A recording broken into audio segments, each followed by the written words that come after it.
Welcome you all. Next, we have breakdown of solid dielectrics in practice.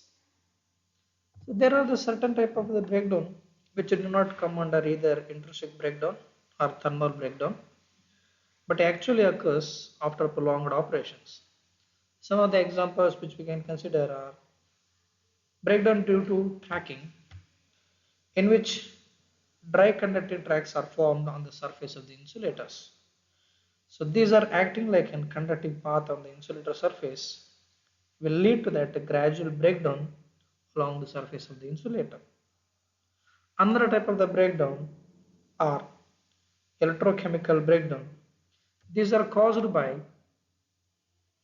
chemical transformations such as electrolysis, formation of the ozones, etc.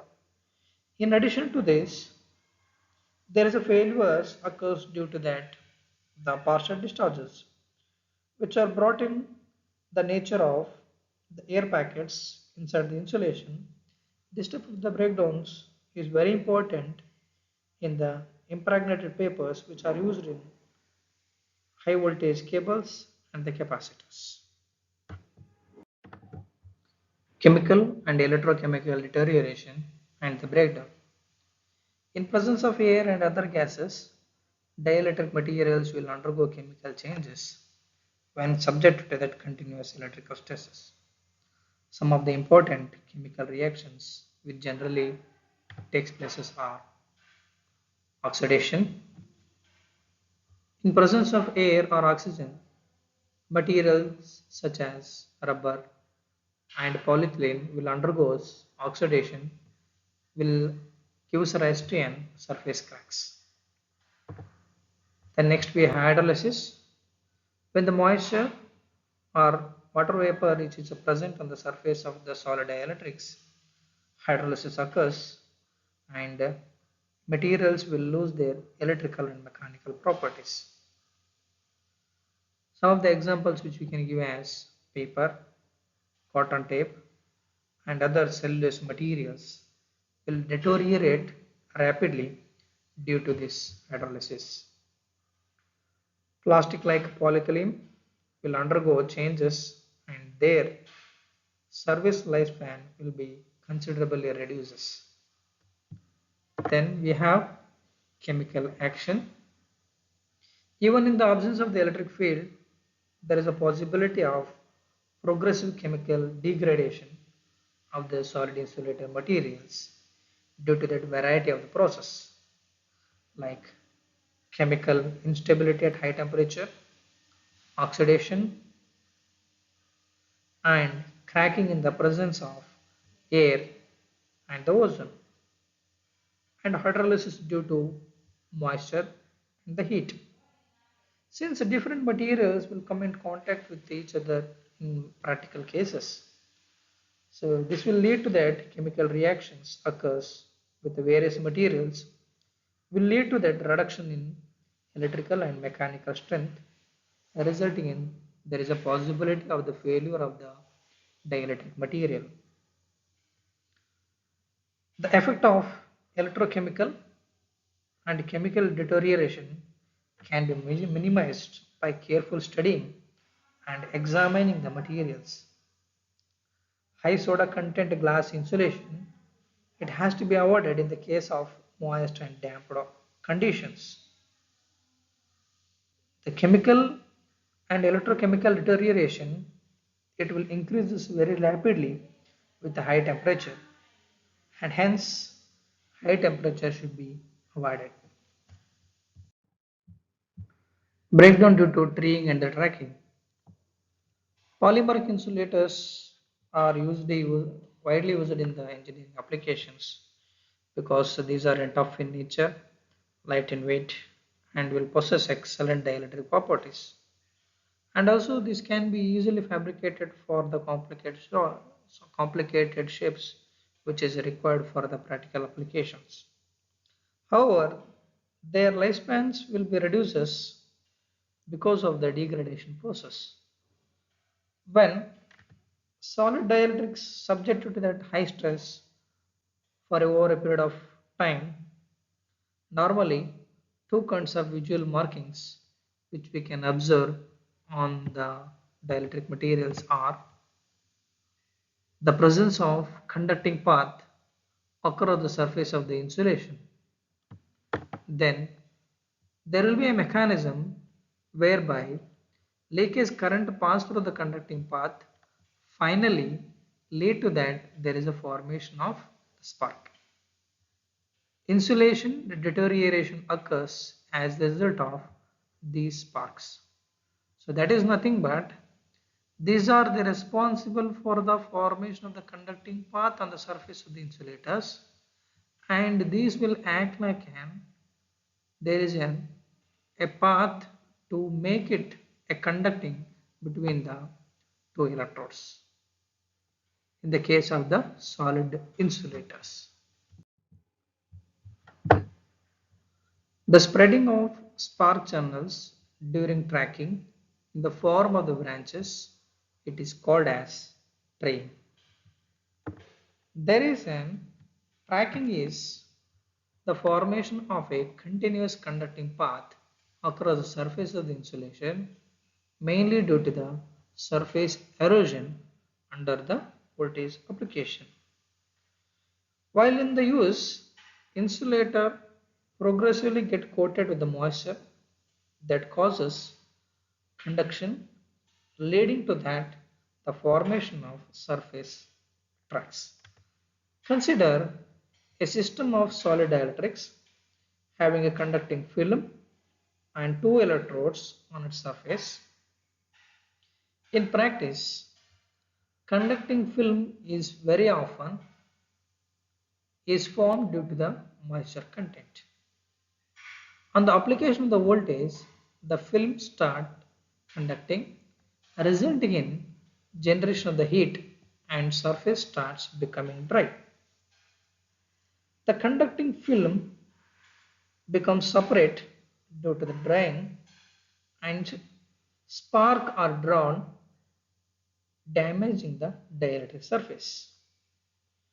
With organic materials like paper and the bakelite, the dielectric carbonizes at the region of the sparking, and carbonized regions as act like an permanent conducting channels, resulting in increased stress over the rest of the region.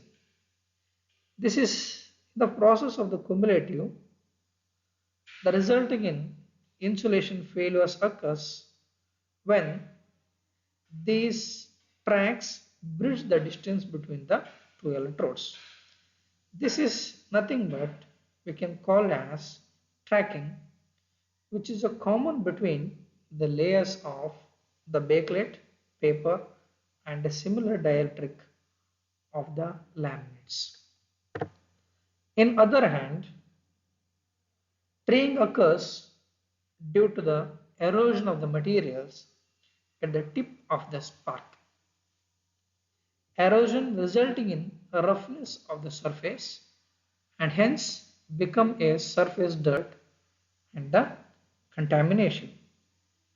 This is caused increases in the conductivity, resulting in the formation of conducting path, bridging the electrode in a mechanical failure of the dielectric. When the dielectric materials lies between the two electrodes, there is a possibility of two different dielectric media. The air and the dielectrics will come in series, which we can give example like consider that figure arrangement for study of the traying phenomenon 1 and 2 for the electrodes. First one electrode is nothing but subject to that the air, the gap between this and the one, and between this dielectric and the two is nothing but we are considering dielectric media. We are considering that epsilon 2 is greater than 1. Then the voltage V1 across the air gap, which is given as this is the air gap between the 1 and this. We are considering the D1 and this is the D2. Okay, two electrodes, 1 and the 2. So V1 is nothing but the voltage across the air gap, which is given as V, that is nothing but total system voltage, into D1. This is the difference between the one electrode and the dielectric, plus epsilon 1, permittivity of 1 and permittivity of 2 into D2. So since we are considering that epsilon 2 is greater than 1, most of the voltage which is appear across the D1, that is nothing but across the air gap. Sparking will occur at this point. Charge accumulation takes place on the surface, at this surface of the insulation. Sometimes spark erodes the surface of the insulation. And when the time passes, breakdown channels spread through the insulation in an irregular shape, that is a tree-like fashion. This will lead into that formation of the conducting channels. This is how exactly we can give that there is an increase in small interval of time, there is a build-up of the electrostatic force between the two electrodes. So this is nothing but we can give the example. So this kind of the channeling is called as treeing. Under AC voltage condition, treeing can occur in a few minutes or several hours. That's why we have to be cautious about this. That should see to that there is no series air gap, other weak insulation gaps are formed. So usually tracking occurs even at very low voltage of the order of 100 volts, whereas treeing requires very high voltages. A number of international standards testing methods have been used. So different things, I am not going in depth to that. IEC 587 like ASTM D2303, like ASTM D495. So these are all the things, so just you can go through it. So here treeing can be prevented by having the clean, dry and undamaged surfaces and a clean environment. The material chosen should be resistant to tracking. Sometimes moisture repellent gases or greases are used. But this method requires a frequent cleaning and a regreasing. There's another option we have that by increasing the creepage distance so that we can prevent the tracking. But in practice, the presence of moisture films defeat the purpose. So usually treeing phenomenon is observed in capacitors and cables, and extensive work is done to investigate the real and natural cause of this phenomenon. Next concept we have breakdown due to internal discharges, solid insulating materials, and sometimes the liquid dielectric contains the voids or the cavities within the medium or at the boundaries between the dielectric and the electrodes. So these voids generally filled with a medium of the lower dielectric strength, and the dielectric constant of the medium in the voids which is lower than that of the insulation. The electric field strength in the void is higher than that of across the dielectric. So therefore under normal working voltages, the field in the voids may be exceeds their breakdown value and resulting in breakdown may occurs. Consider that the dielectric between the two conductors, if we divided the insulation into three different parts, the network of C1, this is the C1, C2 and the C3 can be formed, which is shown in this figure here, C1, C2 and the C3 value. Then we have a capacitance. C1 is nothing but capacitance void. So this is the void where you can consider, let's consider that is the air.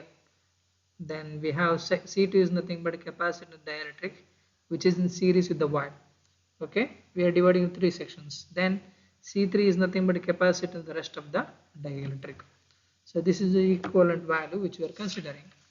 Then the voltage across the void which is given as V1 that is equal to across this void is equal to, this is V is nothing but total supplied voltage into D1 divided by D1 plus epsilon divided by epsilon 1 into D2. So where we are considering that D1, so this is the D1 and D2 are the thickness of the void and the dielectric. So this is the D1 is nothing but the void thickness. Okay, then D2 is nothing but this dielectric by considering that. So having this permittivity values epsilon naught and the epsilon 1.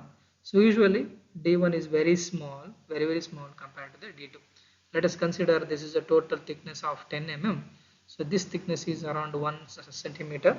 So D2 will become around 10 minus 1, that is nothing but 9 centimeters. So when the voltage V, this is a capital V which is applied, V1 will reach us, this is V1 will reach us, the breakdown strength of the medium and the breakdown may occur. So this is nothing but we can call a discharge insufficient voltage. When the applied voltage breakdown occurs on the both half of the cycles, and the number of discharges will depending upon the applied voltage. When the first breakdown occurs at this point, the cavity occurs, the voltage will become 0. Once again the voltage V1 becomes 0, the spark get extinguished and again the voltage will rises till the breakdown occurs. This process will goes on repeating and there is a formation of the current pulses.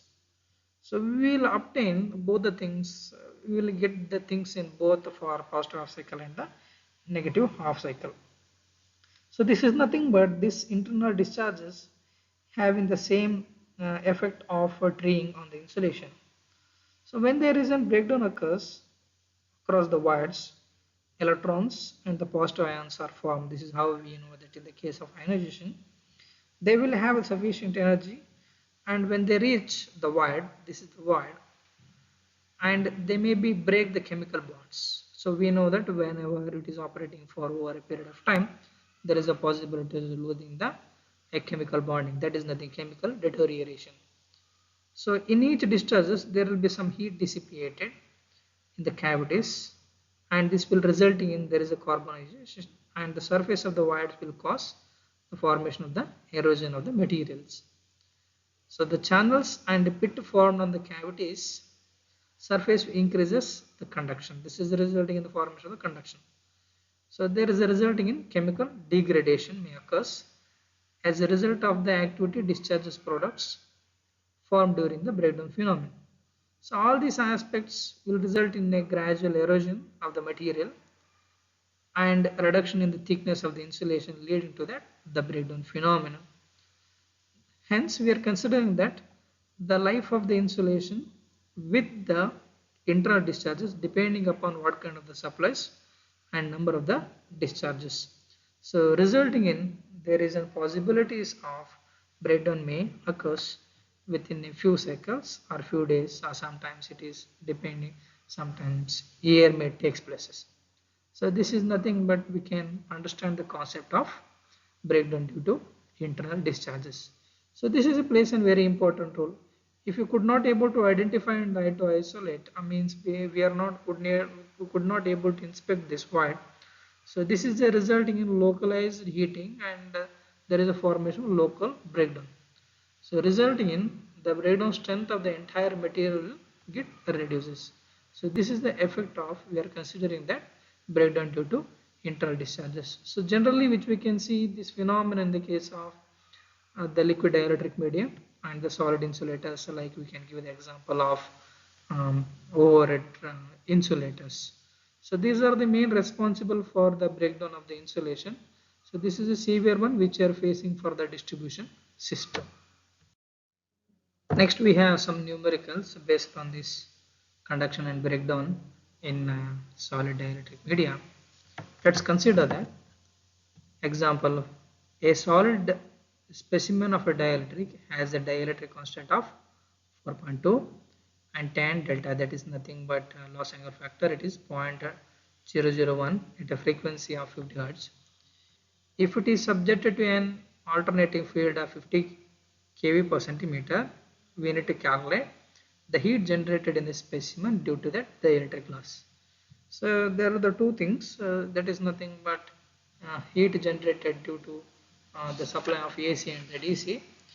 So if they are mentioned that the frequency, it is absolutely it is related to that the AC. Then we know that dielectric heat loss at any electric stress. So we have done that derivation for that heat loss under AC condition, that is equal to E square into F epsilon R tan delta divided by 1.8 into the power of 12 watt per centimeter cube. For the specimen under steady state, the heat loss will be, substitute those values. E is nothing but 50, okay, E square 50 into 50 kb values, so that's the square of the value 10 to the power of 3 into 2, that is nothing but, or 3 into 2, that's nothing but 10 to the power of 3 into 10 to the power of 3, that's 10 to the power of 6. Frequency, epsilon R value, dielectric constant they had given 4.2, fine. Then tan delta we know that, okay, so it is a 0.001 divided by, substitute this value, you will get 0.291 milliwatt per centimeter cube. Coming to the next numerical, we have a solid dielectric specimen of dielectric constant 4, which is shown in this figure. The internal void of thickness 1 mm, this is a 1 mm thickness, and the specimen is 1 centimeter. Look at here, this is in millimeter, this is in 1 centimeter, and it is subjected to that 80 kV. This is the RMS value. If the void is filled with an air, let us consider this is the lowest dielectric strength, and if the breakdown strength of the air, which is considered, we know that it is 30 kV per centimeter, we have to calculate the what is the voltage at which an internal discharges will occur. So we know that voltage that appears across the void, which is given as, we know that equation, V1 is equal to V into D1 divided by D1 plus epsilon divided by D1 into D2. Let us, what is the D1? We know it is the thickness of the void, okay, 1 mm. D2 is nothing but 9 mm. Look at this, this is total, it is 10 mm, and by excluding that, the void, thickness of the void, we will get 9 mm. So epsilon value we know, epsilon 1 is nothing but, we know the equation, so it's epsilon r into epsilon value. So they has given that solid dielectric specimen or dielectric constant of 4, okay, so we can write it as, this is the epsilon r value is 4, epsilon value just I will make it. So substituting that V value, so V1 is equal to V into D1, we know that 1 plus D1 is also 1, so epsilon value, just I will make it epsilon value, and divided by epsilon 1 we know that it is 4 into epsilon value, epsilon will get cancels, so this will get 4, 1 by 4 into, what is D2? D2 we know that it is 9 mm, so I will make it as 9, so 1 by 4 into 9, that is nothing but 9 by 4, so we will get 4V divided by 13. So we are considering that voltage at which the air void of 1 mm thickness breakdown is, we know that it is 30 kV per centimeter. This is, look at this, this is 30 kV per centimeter, we have to convert it into 1 millimeter. So because everything conversion we are making in terms of millimeters, so this will become, it is for 1 mm it is 3 kV, so it is, that is nothing but we will get 3 kV, 3 kV into 1 mm, this is nothing but 3 kV we will get. So we know that V1 is equal to 13, so this is nothing but V is equal to, okay, this is V is equal to 13, okay, this is nothing but V1 is equal to 13V divided by 4, so V value we know that it is nothing but 3 divided by 4, that's nothing but 39 by 4, so we'll get 9.75 kV, that's a peak value. So hence the internal discharges appear in the sinusoidal of the voltage, it is 80 into rho 2 sin omega t. When the voltage reaches a value of at 9.725, why it is 80 root 2? This is nothing but the RMS value. So this completes the model 1, conduction breakdown phenomenon, the gas, liquid and the solid dielectric media. Thank you.